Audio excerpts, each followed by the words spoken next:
हाय दोस्तों, कैसे हैं आप? क्या आपने कभी सोचा है आपको बायोलॉजिकली मेल या फीमेल आखिर क्या बनाता है? इसका जवाब आपके क्रोमोसोम्स में छुपा है, खासकर एक्स और वाई क्रोमोसोम्स में। लेकिन अगर मैं कहूँ कि वाई क्रोमोसोम्स जो कि मेल फीचस या मेल अडल्ट ह्यूमन को फॉर्म करता है या डिटरमाइनिंग फैक्टर होता है, वो धीरे धीरे सिकुड़ रहा है, तो फिर आप क्या कहेंगे?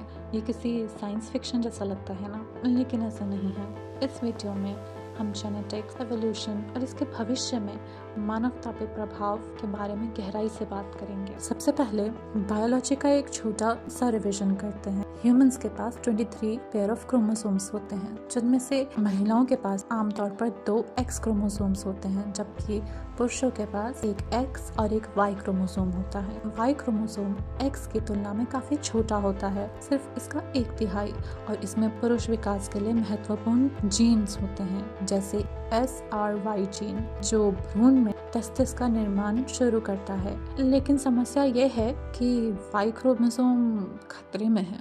आपको लग रहा होगा मैं ऐसा क्यों कह रही हूँ?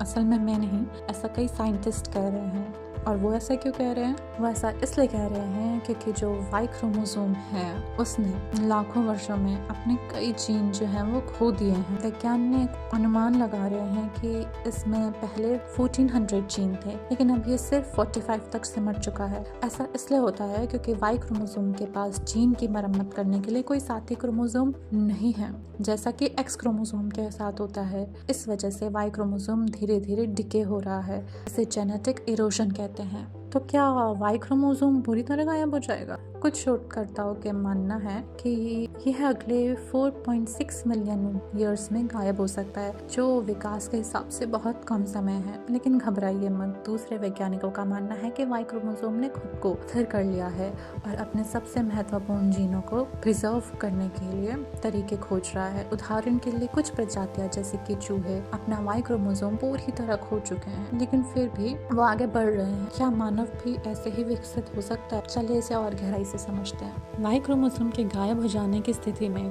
रिसर्चर्स का मानना है कि मनुष्य दूसरे तंत्र को निकाल सकते हैं, उसे अडेप्ट कर सकते हैं ताकि आगे की प्रजनन चलती रहे। कुछ शोधकर्ता कहते हैं कि अन्य जीन या क्रोमोसोम वाई क्रोमोसोम की भूमिका निभा सकते हैं। इसको देखते हुए कई सारी अटकलियां लगाई जा रही हैं कि हो सकता है ह्यूमंस, स्पेशली फीमेल्स और मेल्स, दोनों के दोनों अलग अलग तरीके से इवॉल्व और डेवलप हो सकते हैं इस कमी को बाहर ओवरकम करने के लिए। गुड न्यूज़ ये है कि हम जानते हैं 2 रोडेंट लिनिएजेस को जो अपनी वाई क्रोमोसोम को पूरे तरीके से खो चुके हैं, लेकिन फिर भी सर्वाइव कर रहे हैं, जैसे कि मोल वोल्स ईस्टर्न यूरोप के और स्पाइनी रैट्स जापान के। दोनों के दोनों में Y chromosome and specially SRY gene जो है वो कम्प्लीटली डिसअपियर हो चुका है, लेकिन एक्स क्रोमोसोम अभी भी प्रेजेंट है दोनों सेक्सेस में। लेकिन हम ये नहीं अभी भी क्लियर बता पा रहे हैं कि उन दोनों मोल्स में बिना SRY जीन के किस तरीके से सेक्स डिटरमिन किया जा रहा है, जैसा कि जानवरों में देखा गया है। या फिर हो सकता है कि उस समय तक आके मिलियंस ऑफ ईयर्स की बातें कर रहे हैं,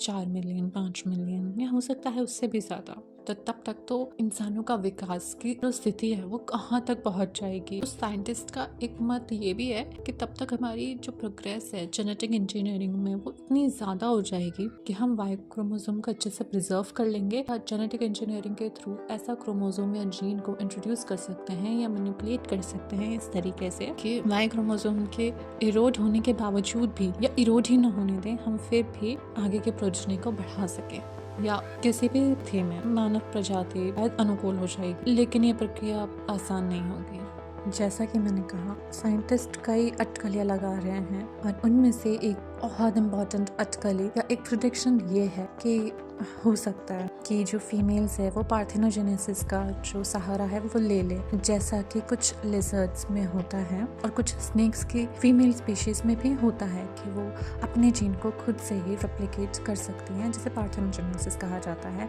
एसेक्सुअल रिप्रोडक्शन। मगर ये ह्यूमंस में नहीं हो सकता क्योंकि हमें एटलीस्ट 30 क्रूशियल इम्प्रिंटेड जीन्स जो हैं जो चाहिए होते हैं, जो कि सिर्फ वाई क्रोमोसोम से मिलता है। तो एक तरीका तो ये हो सकता है कि हम इस तरीके से इवॉल्व हो जाए कि वो जो 30 नेसेसरी जीन्स हैं वो हमको ज़रूरत ही ना पड़े, कुछ और ही एवोल्यूशन का तरीका हो जाए। और एक और ऑल्टरनेटिव पॉसिबिलिटी जो बाहर आ रही है वो ये है कि ह्यूमंस हो सकता है एक नया सेक्स डिटरमाइनिंग जीन इवॉल्व कर ले, लेकिन ऐसा एवोल्यूशन भी कई सारे रिस्क के साथ आ सकता है और हो सकता है कि different system different parts of the world में इवॉल्व हो जाए। अब आप ये सोच रहे होंगे जब ये इतने मिलियंस ऑफ साल बाद होने के लिए पोस्टपोन्ड है तो फिर मैं अभी क्यों इसके बारे में चिंता करूँ। तो ये इसलिए है क्योंकि वाई क्रोमोसोम का इरोजन हमें विकास और जेनेटिक डाइवर्सिटी और उन हेल्थ प्रॉब्लम को समझने में मदद करता है जो वाई क्रोमोसोम से जुड़ी है, जैसे कि बांझपन और कुछ प्रकार के कैंसर भी। ये हमें ये याद दिलाता है कि इस धरती पर लाइफ है वो कितनी ज़्यादा इवॉल्विंग है। एंड क्या ये इंटरेस्टिंग नहीं है? वाई क्रोमोसोम की कहानी सिर्फ इंसानों के भविष्य के बारे में नहीं, ये इस बात का सबूत भी है कि हम लाखों सालों में कैसे विकसित और चेंज हुए हैं। अगर आपको यह विषय पसंद आया और आपको साइंस और लाइफ और एवोल्यूशन की और बातें जाननी हैं तो इस वीडियो को लाइक, शेयर और सब्सक्राइब ज़रूर करना। और अगर आपके पास इस सब्जेक्ट से रिलेटेड कोई भी सवाल या राय है तो नीचे कमेंट में ज़रूर बताना। वीडियो देखने के लिए आपका बहुत बहुत धन्यवाद। मिलते हैं अगले वीडियो में।